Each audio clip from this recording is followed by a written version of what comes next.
लेकीत राहो, पण आम्ही आमच्या बापाचा वारसा सुद्धा चालवत आहोत. काही कमी नाहीये मेघना बोर्डीकरला. चांगला IPS अधिकारी नवरा आहे, व्हिडिओ रेकॉर्डिंग करायचे. दूर सांगितलेले तर माझ्या पक्षाने भारतीय जनता पार्टीने आणि महायुती मला जबाबदारी दिली की पंकजाताई तुम्हाला हे 20 मतदारसंघात लक्ष घालून निवडणूक लढवायची आणि विजयी व्हायचा आहे. तर ते मी नाही केलं तर माझं नाम कापलं जाईल का नाही? जाईल का नाही?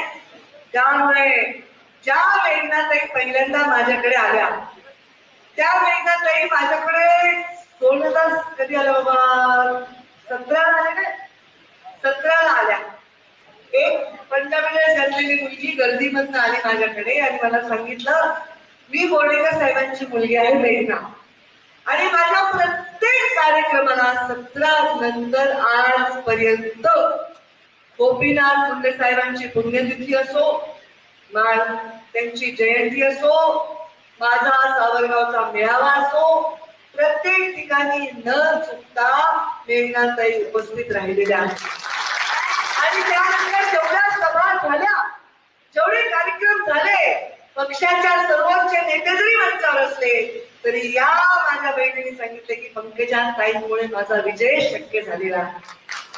मला माहिती आहे मी आणि मेघनाताई शेजारी उभे आहेत. काय आहे ते भविष्याचं चित्र आहे.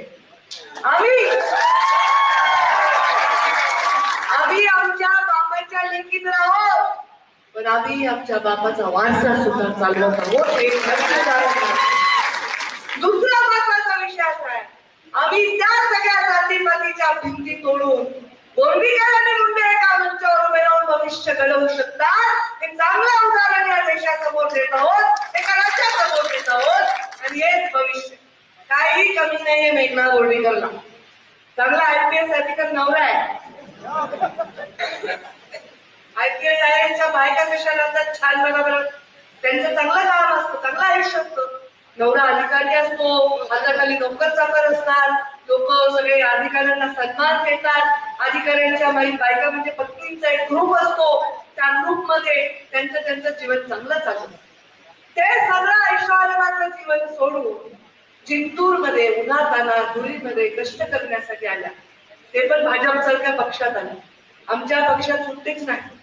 दर आठवड्याला बैठक, दर 3 दिवसाला कार्यक्रम. त्यामुळे सतत गाडीमध्येच आयुष्य गेलं असेल पुणे आणि जिंतूर.